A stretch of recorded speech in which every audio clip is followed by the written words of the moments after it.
Welcome back students. Example number 4 ये है हमारा कांस्टेंट प्रेशर प्रोसेस के लिए। In an experimental determination of specific heat of air at constant pressure 50 gram of air at constant pressure was heated from 14 degree centigrade to 74 degree centigrade during a period of 300 seconds by a continuous electrical heating method.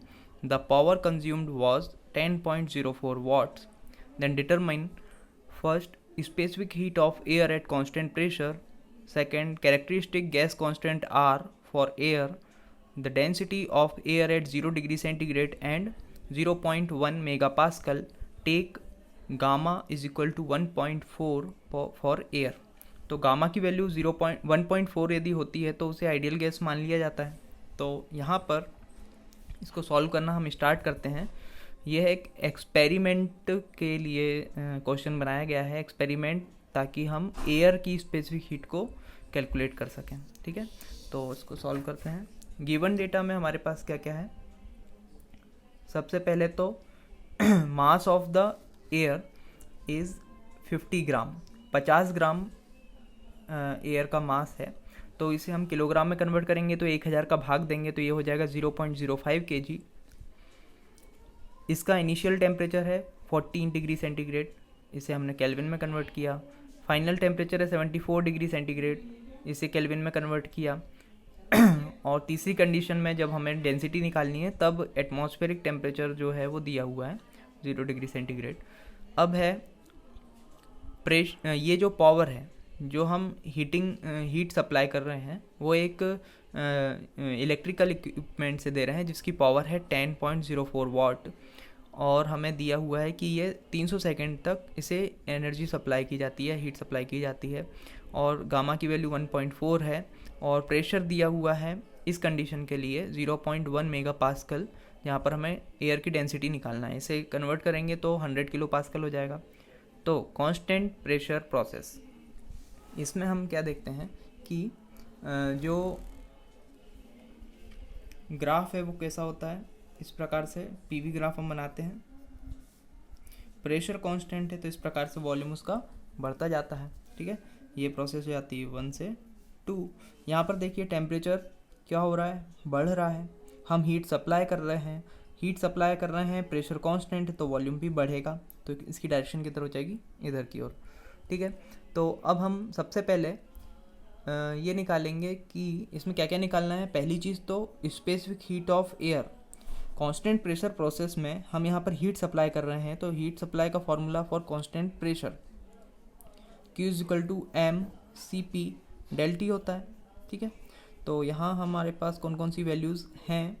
m की value है 0.05, Cp की value हमें calculate करना है, multiplied by ∆T मतलब T2 - T1। इससे इसको घटाएंगे तो भी वही वैल्यू आएगी जो इससे इसको घटाएंगे तो आएगी, क्योंकि यदि इन दोनों इक्वेशन को घटाते 273 से 273 कैंसिल आउट हो जाएगा, तो 74 - 14। Q की वैल्यू कितनी है। अब Q हमें निकालना पड़ेगा कैसे। देखिए पावर सप्लाई की है कितने सेकंड तक, पावर सप्लाई दी हुई है वाट में, और वाट इज इक्वल टू क्या होता है, जूल पर सेकंड। तो जब यहाँ पर सेकंड नीचे है तो इसमें सेकंड का मल्टीप्लाई कर देंगे तो एक इसमें कन्वर्ट हो जाएगा जूल में। तो इसको जूल में यदि हम कन्वर्ट करते हैं तो इसकी वैल्यू कितनी आती है, देखिए इसे हम जूल में कन्वर्ट करेंगे तो ये P × ∆T हो जाएगा, P × ∆T। तो यहाँ से हम इसको देखते हैं, P की वैल्यू रखते हैं 10.04 मल्टीप्लाइड बाई 300 सेकेंड, ये इतना जूल आ जाएगा। 0.05 इंटू Cp इंटू 4 में से 4 गया 0, 7 में से गया 6, तो ये हो गया। यहाँ से Cp का मान आ जाएगा, इसमें हो जाएगा 1004। ठीक है, ये 2 शून्य का गुणा होगा, गुणा 3 बटे 0.05 गुणा 60। तो इसको हम अब कैलकुलेट कर लेते हैं। 1004 गुणा 3 बराबर इतना, डिवाइडेड बाई ब्रैकेट 0.05 गुणा 60 bracket close is equal to 1004 बराबर आ गया 1004। ठीक है, इस प्रकार से यदि इन दोनों का गुणा करते तो 3 आ जाता है, 3 से 3 कैंसिल हो जाता। अब जो पावर है वो किस में आई है, जूल में, है ना, जूल, सेकंड से सेकंड कैंसिल, पावर आई है जूल में, तो यहाँ पर जब जूल में वैल्यू आई है तो ये क्या हो जाएगा, जूल पर केजी केल्विन।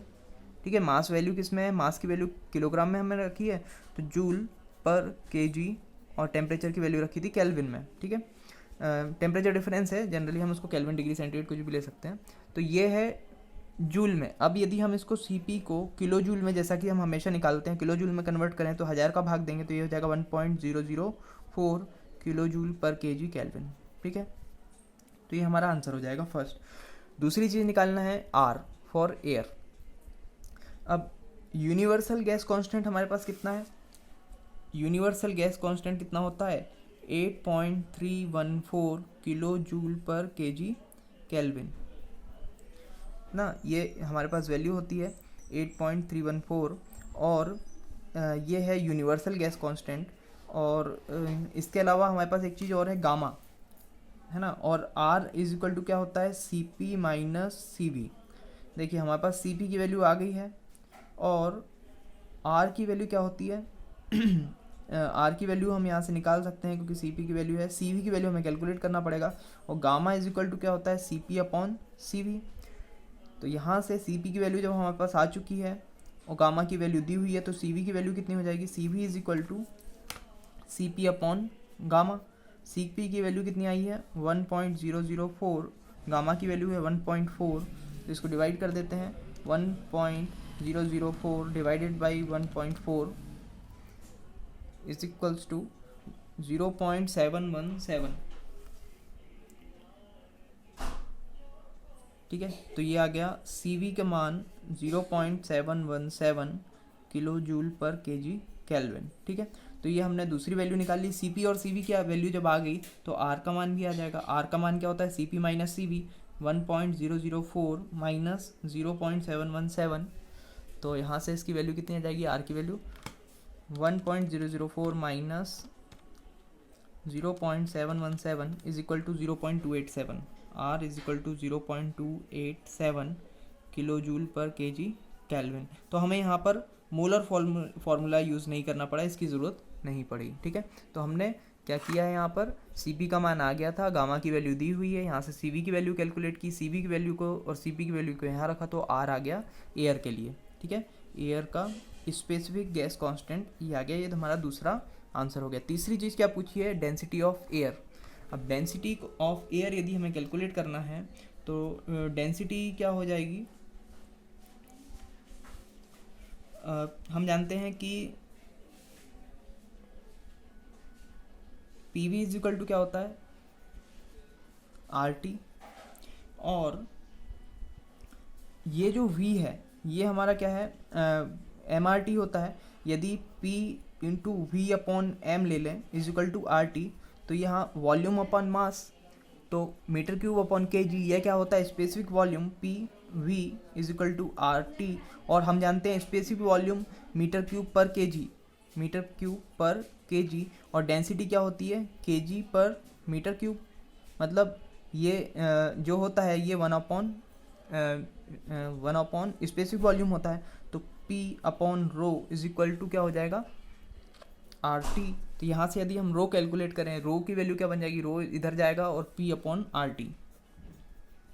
और उन्होंने जो ये वैल्यू निकालने को कहा है, तो वो इनिशियल कंडीशन कौन कौन सी है, जब टेम्परेचर 0 डिग्री सेंटीग्रेड हो और प्रेशर 0.1 मेगा पास्कल या 100 किलो पास्कल हो, तो पी की वैल्यू हो गई 100 किलो पास्कल अपॉन आर की वैल्यू हमने निकाली है 0.287, और मल्टीप्लाइड बाय टेम्परेचर कितना हो जाएगा 273 केल्विन।